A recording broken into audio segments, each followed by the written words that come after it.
The 96-acre facility has a home on the eastern side of San Diego Bay.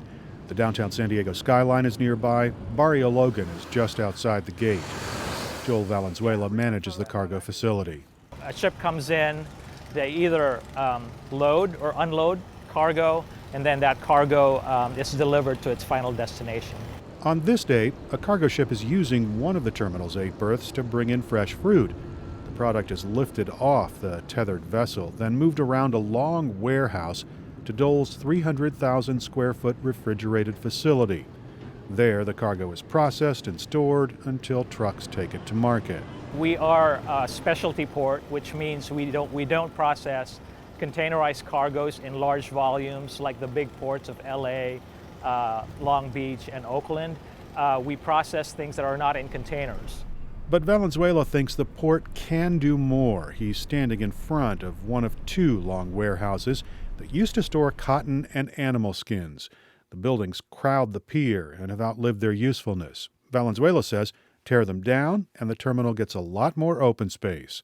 Port President and CEO Randa Caniglia says the warehouses get in the way. Right now, Dole needs to move those containers off that ship and then around one side or the other of this building in order to get it to the cold storage where they process the cargo.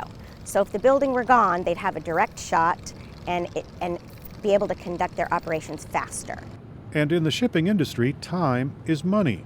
Opening up space and making the stops more efficient could boost the amount of cargo moving through the 10th Avenue terminal. There's hope the renovation could quadruple deliveries over time, and that means a lot more money for the port.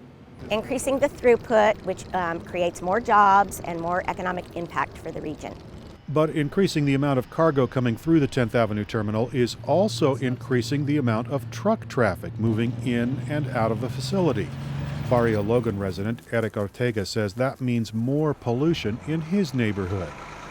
We expected more traffic, more pollution, and it's hard to find a way to not to stop, but to let the people they don't know Barrio Logan, the way we live here, and how are people getting sick.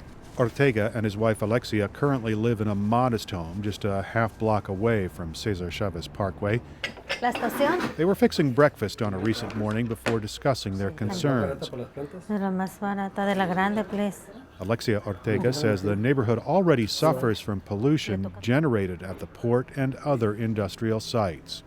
I have a lungs like if I've been smoking all my life.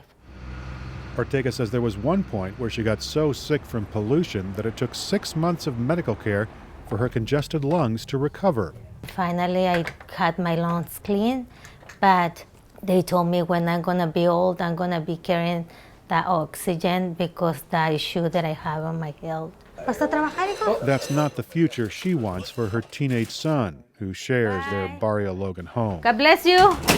Love you. Community activists have reached out to the port to make sure the 10th Avenue Marine Terminal modernization will include protection for area residents. Joy Williams works for the Environmental Health Coalition. She says the port is working with the community to mitigate the impact. We're talking about adding additional pollution to a community that's already impacted and already at high risk.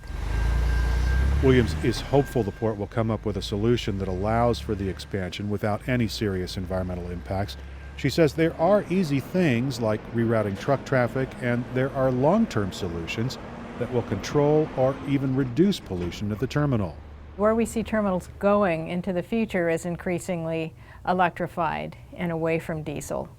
And that's, a good trend, and we're pushing our port to go further and faster in that direction. Discussions are still underway on the renovation project's final details, including any environmental mitigation. Once officials feel they have a plan that meets their needs and the communities, the port will put the item on their agenda. That could happen before the end of the year. Erik Anderson, KPBS News.